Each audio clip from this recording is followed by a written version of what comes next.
O Caibalion, capítulo 8. Os planos de correspondência. Abre aspas. O que está em cima é como o que está embaixo, e o que está embaixo é como o que está em cima. Fecha aspas. O segundo grande princípio hermético explica a verdade, que há uma harmonia, uma correlação e correspondência entre os diferentes planos de manifestação, vida e existência.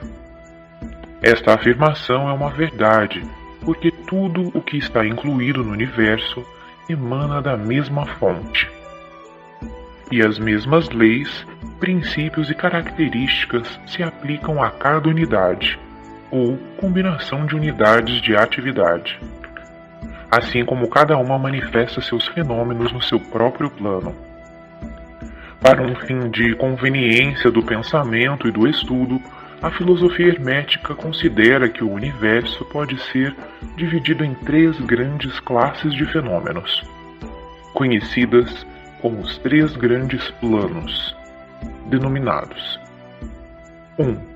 O grande plano físico. 2. O grande plano mental. 3. O grande plano espiritual. Estas divisões são mais ou menos artificiais e arbitrárias, porque a verdade é que todas as 3 divisões não são senão graus ascendentes da grande escada da vida, o ponto mais baixo da qual é a matéria não diferenciada, e o ponto mais elevado, o espírito. E aliás, os diversos planos penetram uns nos outros. Assim, esta não sólida e exata divisão pode ser colocada entre os mais elevados fenômenos do plano físico e o mais inferior do plano mental, ou entre os mais elevados do mental e os mais baixos do físico. Enfim, os 3 grandes planos podem ser considerados como 3 grandes grupos de graus de manifestação vital. Apesar do fim deste pequeno livro não nos permitir entrarmos em extensa discussão ou explicação do objeto destes diferentes planos, contudo, pensamos ser bom dar aqui uma descrição geral dos mesmos. A princípio, devemos considerar bem a pergunta tantas vezes feita pelo neófito, que deseja ser informado a respeito do significado da palavra plano, termo que tem sido muito usado e pouco explicado em muitas obras de ocultismo. A pergunta é, geralmente, expressa assim, abre aspas, é um plano um lugar tendo dimensões ou é simplesmente uma condição ou estado? Fecha aspas. Respondemos, abre aspas, não é um lugar, nenhuma dimensão ordinária do espaço. É ainda mais que um estado ou uma condição. E apesar disso, o estado ou a condição é um grau de dimensão, em escala sujeita à medida. Fecha aspas. Um tanto paradoxal, não é verdade? Porém, examinemos a matéria. Uma dimensão, vós o sabeis, é, abre aspas, uma medição em linha reta em relação à medida, fecha aspas, etc. As dimensões ordinárias do espaço são comprimento, largura e altura, ou talvez comprimento, largura, altura, espessura ou circunferência. Há uma outra dimensão das coisas criadas, ou medida em linha reta, conhecida pelos ocultistas, como também por cientistas, apesar destes últimos não a chamarem com o termo dimensão. E esta nova dimensão, que futuramente será mais investigada como 4ª dimensão, é a marca usada na determinação dos graus ou planos. Esta 4ª dimensão pode ser chamada a dimensão da vibração. Este é um fato bem conhecido para a moderna ciência, como para os hermetistas, que estabelecem a verdade no seu terceiro princípio hermético que, Abre aspas. Tudo se move, tudo vibra, nada está parado. Fecha aspas. Desde as manifestações mais elevadas até as mais baixas, todas as coisas vibram. Não somente elas vibram em diferentes coeficientes de movimento, mas também em diversas direções e de diferentes maneiras. Os graus de coeficiente das vibrações constituem os graus de medição na escala de vibrações, ou, em outras palavras, os graus da quarta dimensão. E estes graus formam o que os ocultistas chamam planos. O mais elevado grau de vibração constitui o plano mais elevado, e a mais elevada manifestação da vida que ocupa este plano. Assim, apesar de um plano não ser um lugar, nem ainda um estado ou uma condição, ele possui as qualidades de ambos. Desejaríamos dizer mais sobre o assunto da escala das vibrações nas nossas próximas lições, em que consideraremos o princípio hermético de vibração. Deveis lembrar-vos agora que os 3 grandes planos não são as divisões atuais dos fenômenos do universo, mas simplesmente termos arbitrários empregados pelos hermetistas para facilitar o pensamento e o estudo dos vários graus e formas da atividade e da vida universal. O átomo de matéria, a unidade de força, a mente do homem e a existência do arcanjo são graus de uma escala, e fundamentalmente a mesma coisa. A diferença sendo simplesmente uma questão de grau e coeficiente de vibração. Todas as criações do todo, e só têm sua existência na infinita mente do todo. Os hermetistas subdividem cada um destes 3 grandes planos em 7 planos menores, e cada um destes são também subdivididos em 7 subplanos. Todas as divisões sendo mais ou menos arbitrárias, penetrando umas nas outras, e adotadas somente para a conveniência do estudo científico e para a ideia.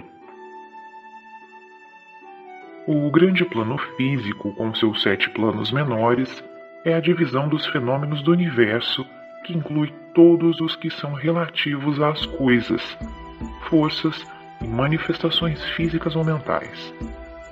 Inclui todas as formas do que chamamos matéria e todas as formas do que chamamos energia ou força.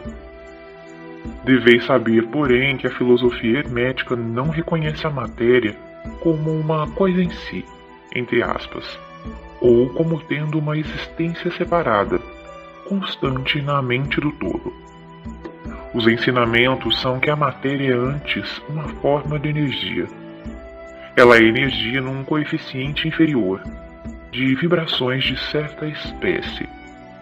E de acordo com isto, os hermetistas classificam a matéria como a extremidade inferior da energia, e dão-lhes 3 dos 7 planos menores do grande plano físico. Estes 7 menores planos físicos são os seguintes: 1. O plano da matéria, A. 2. O plano da matéria, B. 3. O plano da matéria, C. 4. O plano da substância etérea. 5. O plano da energia, A. 6. O plano da energia, B. 7. O plano da energia, C. O plano da energia, A, compreende as formas da matéria em suas formas de sólidos, líquidos e gasosos, como geralmente reconhecem os livros dos físicos. O plano da matéria B compreende certas formas mais elevadas e mais sutis da matéria, cuja existência a ciência moderna está reconhecendo agora. Os fenômenos da matéria radiante, nas suas fases de rádio, etc., que contém a subdivisão inferior deste plano menor. O plano da matéria C compreende as formas da matéria mais sutil e tênue, cuja existência não é suspeitada pelos cientistas ordinários. O plano da substância etérea compreende o que a ciência chama o éter, entre aspas, uma substância de extrema tenuidade e elasticidade, que penetra todo o espaço do universo e age como mediador para a transmissão de ondas de energia, como a luz, o calor, a eletricidade, etc. Esta substância etérea forma um elo de relação entre a matéria, assim chamada, e a energia, e participa da natureza de ambas. Os preceitos herméticos, contudo, ensinam que este plano tem 7 subdivisões, como tem todos os planos menores, e que com efeito existem 7 éteres em vez de um só. Imediatamente acima do plano da substância etérea está o plano da energia, A, que compreende as formas ordinárias da energia conhecida pela ciência, sendo respectivamente estes 7 subplanos: o calor, a luz, o magnetismo, a eletricidade e a atração, incluindo a gravitação, a coesão, a afinidade química, etc., e várias outras formas de energia indicada pelas experiências científicas, mas ainda não classificadas.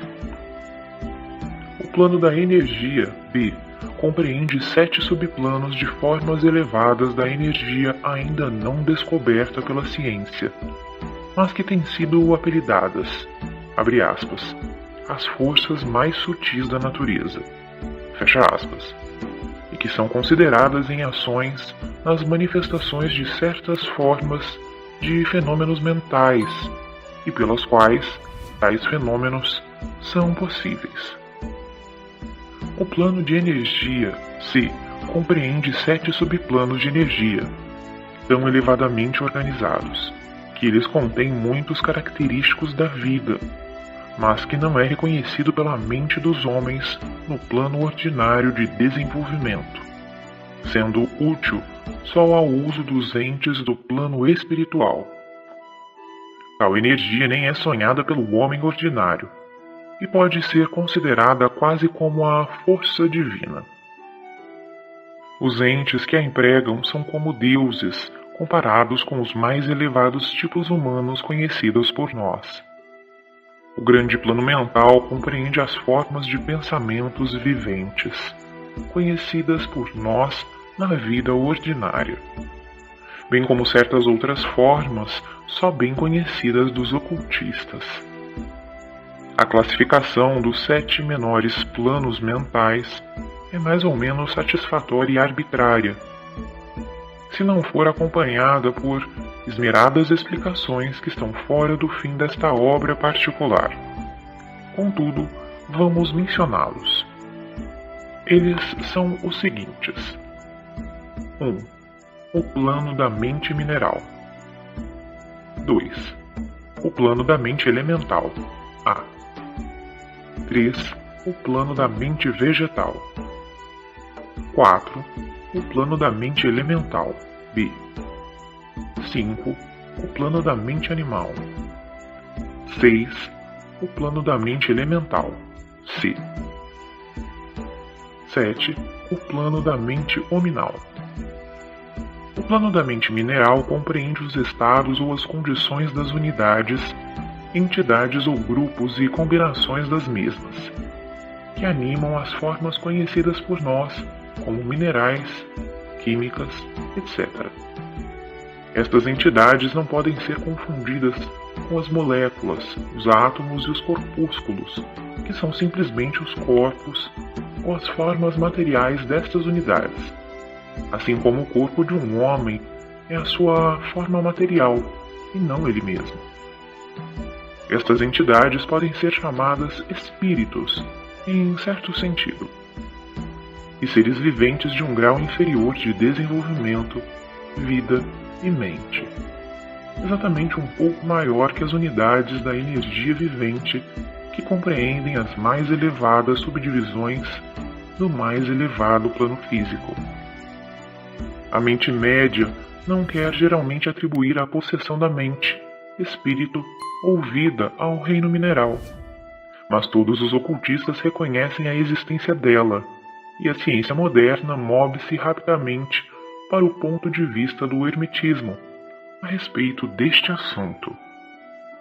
As moléculas, os átomos e os corpúsculos têm seus amores e ódios, suas semelhanças e dessemelhanças, atrações e repulsões, afinidades e desafinidades, etc. E muitas das mais intrépidas mentes da ciência moderna expressaram a opinião que o desejo e a vontade, as emoções e sentimentos dos átomos simplesmente diferem em grau dos que os homens têm. Não temos espaço para argumentar sobre este assunto. Todos os ocultistas conhecem isto, e outros se referiram às diversas obras científicas mais recentes para a corroboração exterior. Estas são as 7 subdivisões usuais deste plano. O plano da mente elemental, A, compreende o estado ou a condição e grau de desenvolvimento mental e vital de uma classe de entidades desconhecidas ao homem médio, mas reconhecidas pelos ocultistas. Elas são invisíveis aos sentidos ordinários do homem, mas não obstante existem e têm a sua parte do drama do universo. O seu grau de inteligência está entre o das entidades minerais e químicas, de um lado, e das entidades do reino vegetal, no outro. Também neste plano há 7 subdivisões. O plano da mente vegetal, em suas 7 subdivisões, compreende os estados ou as condições das entidades contidas nos reinos do mundo vegetal, os fenômenos vitais e mentais que as pessoas de inteligência média justamente bem compreendem, tendo sido publicadas na última década muitas obras novas e interessantes sobre a, abre aspas, mente e vida nas plantas, fecha aspas. As plantas têm vida, mente e espírito, também como os animais, o homem e o super-homem. O plano da mente elemental, B, nas suas 7 subdivisões, compreende os estados e as condições de uma forma mais elevada das entidades elementais ou invisíveis, tendo a sua parte na obra geral do universo, cuja mente e vida formam uma parte da escada entre o plano da mente vegetal e o plano da mente animal, as entidades participando da natureza de ambos. O plano da mente animal, nas suas 7 subdivisões, compreende os estados e as condições de entidades, entes ou espíritos que animam as formas animais da vida, familiares a nós todos. Não é necessário entrar em detalhes a respeito deste reino ou plano de vida, porque o mundo animal nos é tão familiar como o nosso próprio. O plano da mente elemental, C, nas suas 7 subdivisões, compreende as entidades ou entes invisíveis, como são todas as formas elementais, que participam da natureza da vida animal e da humana, em certo grau e em certas combinações. As formas mais elevadas são meio humanas em inteligência.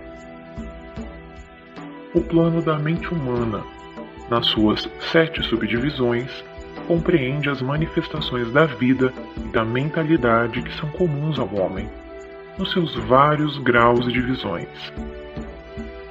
Nesta relação, sabemos que o homem médio atual ocupa a 4ª subdivisão do plano da mente humana, e somente o mais inteligente cruzou as fronteiras da 5ª subdivisão.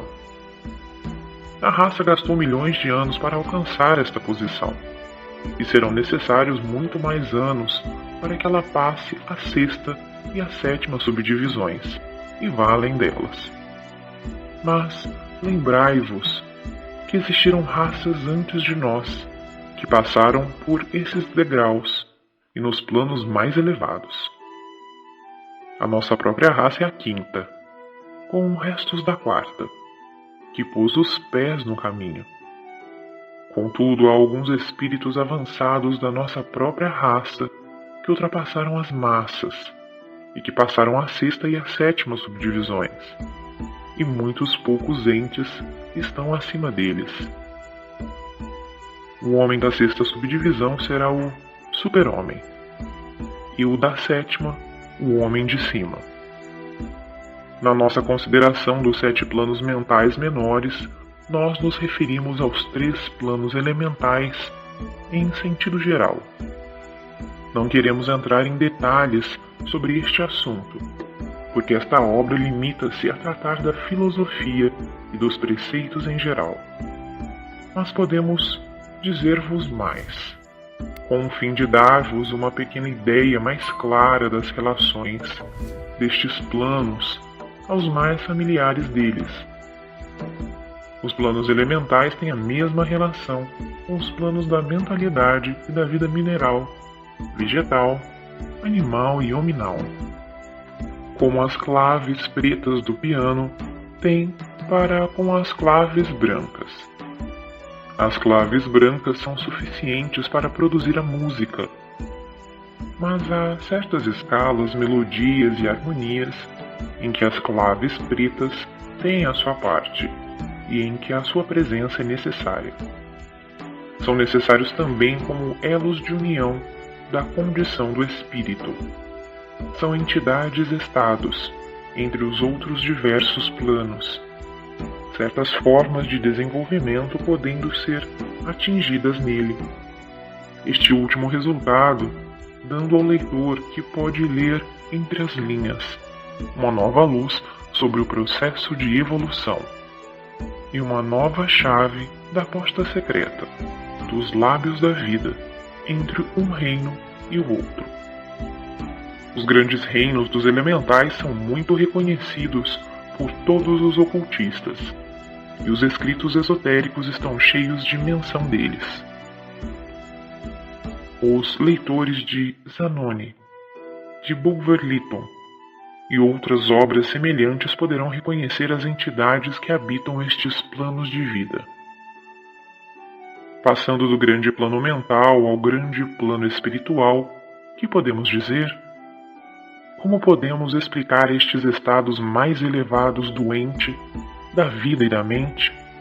As mentes ainda inábeis para compreender e entender as mais elevadas subdivisões do plano da mente hominal? A tarefa é impossível. Podemos falar só nos termos mais gerais. Como pode a luz ser descrita a um homem nascido cego? Como pode explicar o açúcar a um homem que nunca comeu coisa doce? Ou a harmonia a um que nasceu surdo? Tudo o que podemos dizer é que os 7 planos menores do grande plano espiritual, cada plano menor tendo suas 7 subdivisões, compreende os entes que possuem a vida, a mente e a forma acima da do homem atual. Como a deste último é acima do verme terrestre, do mineral ou ainda de certas formas da energia ou matéria. A vida destes entes é tão transcendental para nós que ainda não podemos pensar nos detalhes dos mesmos. As suas mentes são tão transcendentes que para eles nós parecemos pensar um pouquinho, e os nossos processos mentais lhe parecem simplesmente como um processo material. A matéria de que as suas formas são compostas são dos planos mais elevados da matéria. Contudo, muitos disseram que eles estão presos na pura energia. O que se poderá dizer de tais entes? Nos 7 planos menores do grande plano espiritual, existem entes que poderemos chamar anjos, arcanjos, semideuses. No plano menor, mais baixo, vivem estas grandes almas que chamamos mestres e adeptos. Acima deles fica a grande hierarquia das hostes angélicas, inconcebíveis ao homem. E acima destas ficam os que podem ser chamados sem irreverência, os deuses. Tão elevados na escada da existência estão eles, pois que a sua existência, inteligência e poder são simplesmente aos atribuídos pelas raças de homens às suas concepções da divindade. Estes entes estão ainda além dos mais elevados voos da imaginação humana, e o epíteto divino é o único que lhes é aplicável. Muitos destes entes, como também as hostes angélicas, tomam muito interesse nos negócios do universo e têm uma parte importante neles. Estas invisíveis divindades e anjos protetores estendem a sua influência livre e poderosamente no processo da evolução e do progresso cósmico. A sua ocasional intervenção e assistência nos negócios humanos criou as muitas lendas, crenças, religiões e tradições da raça passada e presente. Eles muitas vezes impuseram ao mundo os seus conhecimentos e poderes conforme a lei do todo. Mas, ainda mesmo os mais elevados destes entes adiantados existem simplesmente como criações da mente do todo, e são sujeitos aos processos cósmicos e às leis universais. Eles são ainda mortais. Podemos chamá-los deuses comparados conosco, mas ainda são os irmãos mais velhos da raça, as almas mais avançadas que ultrapassam os seus irmãos e que renunciaram ao êxtase da absorção pelo todo, com o fim de ajudar a raça na sua jornada para subir o caminho. Mas eles pertencem ao universo e estão sujeitos às suas condições. São mortais, e o seu plano está abaixo do plano do Espírito Absoluto. Somente os mais avançados hermetistas são aptos para compreender os mais ocultos preceitos a respeito dos estados de existência dos poderes manifestados nos planos espirituais. Os fenômenos são tão superiores aos dos planos mentais que uma confusão de ideias resultaria certamente se atentássemos em descrevê-los. Somente aqueles cujas mentes foram muito adestradas nas linhas da filosofia hermética por muitos anos, certamente que estes transportam consigo de outras encarnações o conhecimento adquirido previamente. Podem compreender justamente o que é significado pelo ensinamento sobre este plano espiritual. E muitos destes preceitos secretos são considerados pelos hermetistas como sendo sagrados, importantes e perigosos para a disseminação ao público em geral.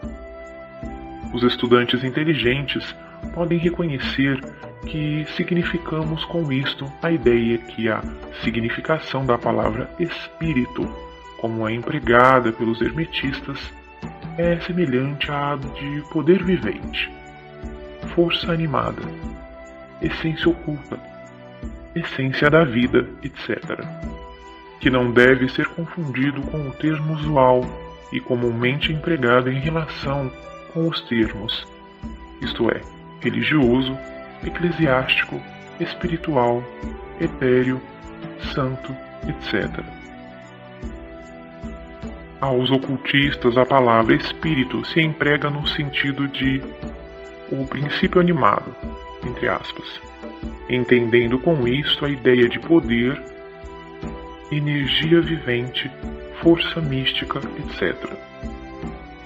E os ocultistas sabem que o que é conhecido por eles como poder espiritual pode ser empregado para o mal como para o bom fim, em concordância com o princípio de polaridade.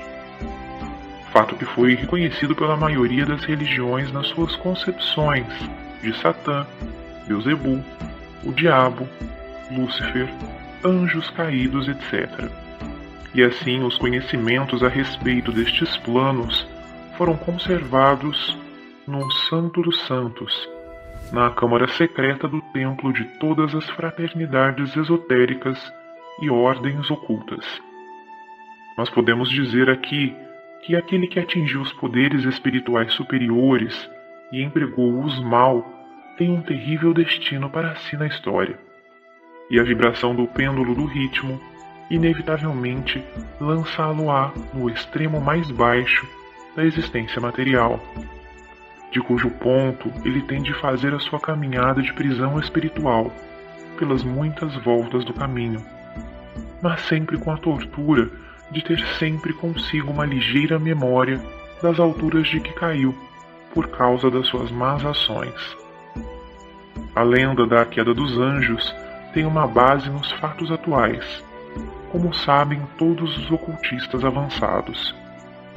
Os esforços para poderes egoístas no plano espiritual inevitavelmente traz como resultado no espírito egoísta a perda da sua balança espiritual e a queda do mesmo modo que foi elevado previamente.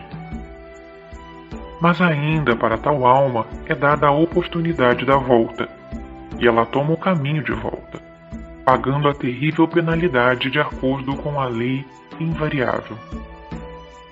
Em conclusão, vamos agora lembrar-vos que, relativamente, de acordo com ele, há o princípio de correspondência que contém a verdade. O que está em cima é como o que está embaixo, e o que está embaixo é como o que está em cima. Todos os 7 princípios herméticos estão em muitas operações em todos os diversos planos físicos, mental e espiritual. O princípio da substância mental aplica-se a todos os planos, porque tudo nasceu na mente do todo. O princípio da correspondência se manifesta em tudo, porque há uma correspondência, harmonia e correlação entre os diversos planos. O princípio de vibração se manifesta em todos os planos. Com efeito, a verdadeira diferença que faz os planos resulta da vibração, como explicamos. O princípio de polaridade manifesta-se em todos os planos, porque os extremos dos polos são aparentemente opostos e contraditórios. O princípio do ritmo manifesta-se em todos os planos, o movimento dos fenômenos tendo seu fluxo e refluxo, a sua alta e baixa. O princípio de causa e efeito se manifesta em todos os planos, cada efeito tendo a sua causa e cada causa tendo seu efeito. O princípio de gênero manifesta-se em todos os planos, sendo a energia criadora sempre manifestada e operando ela pela linha dos aspectos masculinos e femininos.